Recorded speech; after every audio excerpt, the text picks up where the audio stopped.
Hello children, this is Vishal Pandey. I welcome you all in my YouTube class. As we have already discussed in our previous lecture how the French Revolution takes place in the different aspects. Similarly, we have also discussed that how National Assembly came straight away and how it was organized well by Mirabeau and Abesius. At the same time, we have discussed that how King Louis XVI himself considered under the constitutional monarch, how he was ruling his country through constitution. But now the next topic which we are taking today is related with the downfall of king himself, how king was demolished from France, and the way from his the powers were taken by common people. The power which was given to the king through constitution, it was also taken back from it was also took back from the people, or we can say the Jacobins, the people those who belong to third state, which were not very much prosperous. So we will understand how king was removed from his kingdom, how he was sentenced to death, and what he did in terms of his safety, that the people gave him specially, and he was sentenced to death. So we will understand, and the topic which we will start today is how France becomes a republic. So how monarchy system was fell out, and how France becomes a republic. We will understand each and everything in this video. So let us begin. Okay children, so this is clear that we are going to take how France abolishes monarchy and becomes a republic. So this is what we are taking today. Suppose Louis XVI, when he was sentenced to rule his country under constitution, through constitution, he was planning something, because straight away if the powers of a king is taken back from somebody or some group of institution, the king will not feel safe in terms of his power. So he will be worried that what he can do to get his power back, because he was an independent king, but now he was ruling his kingdom through constitution. So ultimately his demand was that he was trying hard to get his kingdom back in terms of power and everything.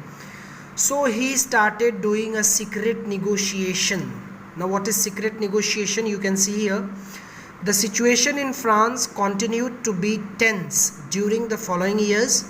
Although Louis XVI had signed the constitution, he entered into secret negotiations with the King of Prussia. Now you can understand, Prussia was a country at that time which later, today we know this country as Germany, and some part of Prussia was also taken by Austria, and it was divided. But what we have to understand is that this king is known as Louis XVI. He was involved in secret negotiation with Prussia and Austria, children. So why Prussia? Because the king of Prussia was a good friend of Louis XVI, so he decided to help him in terms of getting rid of the National Assembly and the people of France itself. And why Austria helped Louis XVI? Because Louis XVI was son-in-law of Austria, son-in-law. Because if you remember, the Austrian princess Maria Antoinette married him, Louis XVI itself. So ultimately Louis XVI was thinking that he is doing a secret negotiation, he is involved in secret negotiation, and he can get rid out of all these problems. But in spite of these activities, in spite of this secret negotiation, his all planning was failed, because National Assembly came to know that king is doing this secret negotiation, he is doing something wrong in terms of his country, in terms of saving his power, in terms of his working against National Assembly. So National Assembly, before king could do something in relation with Prussia and Austria, National Assembly voted in April 1792 to declare war against Prussia and Austria. So what do you understand by this line? It is very much clear that whenever Louis XVI tried hard, he was failed. So when he was involved in secret negotiation with Prussia and Austria, ultimately अगर वो कुछ करे उसके पहले ही national assembly को ये पता चला, and national assembly declared war against Prussia and Austria.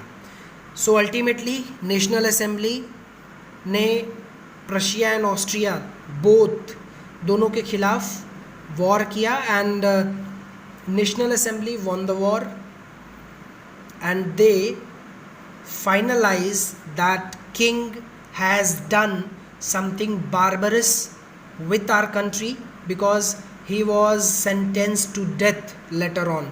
Louis XVI was sentenced to death because he had done something ridiculous in terms of his own country, because he is calling some outsider to attack on France.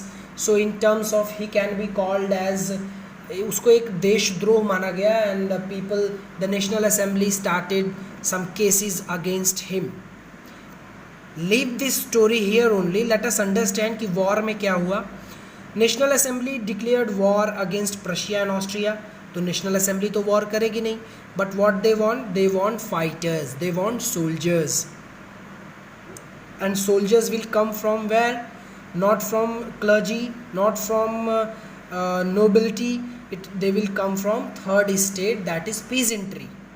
So what they did, they decided that they will enroll the soldiers, the youngsters from third estate, and they will call them for the sake of their country. They will burn the patriotism in their heart, so that they can come forward and they can fight for the safety of France with Austria and Prussia.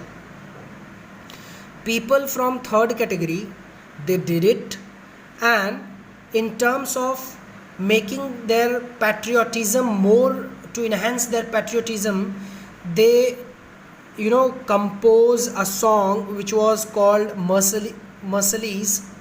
Now you can see, among the patriotic songs they sang, was the Marseillaise, composed by poet Roger de Lisle. This is very important. Roger de Lisle, it can be asked in your examination. 1 mark. एक number में ये पूछा जा सकता है.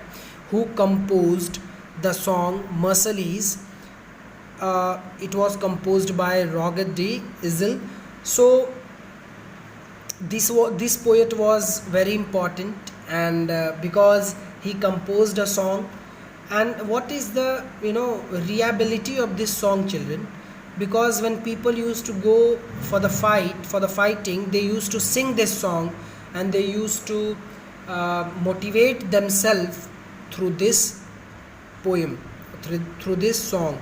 Later on, this song, why it is called Marseillaise? Because it was sang for the first time in the city Marseilles, and it is there in Paris. So this song was called as Marseillaise. Later on, this Marseillaise was declared as the national anthem of France. So Marseillaise is now the national anthem of France. ये भी question पूछ सकता है examiner की, which poem, which song is called the national anthem of France? Marseillaise is called the national anthem of France. So in this way we have understood that how Louis XVI was involved in secret negotiation with Prussia and Austria, and he was failed. How National Assembly came to know that Louis XVI is doing this planning, and they and they failed his plan. So ultimately National Assembly started a war against Prussia and Austria. Prussia and Austria was defeated by France, and France, to enhance their power in terms of soldiers, they invited third estate peasantry, farmers, the less prosperous people to enroll in the army, in the French army, and fight against Austria and Prussia. In terms of fighting, they used to sing a song which was called Marseillaise, which was composed by Roger de Isle, and later on this song became the national anthem of France. So in next video we are going to discuss that what happened after this war. France has already won this war, and one thing is very important to note, that the people from third estate came forward and they fought against their enemy, and they fought in support of their country.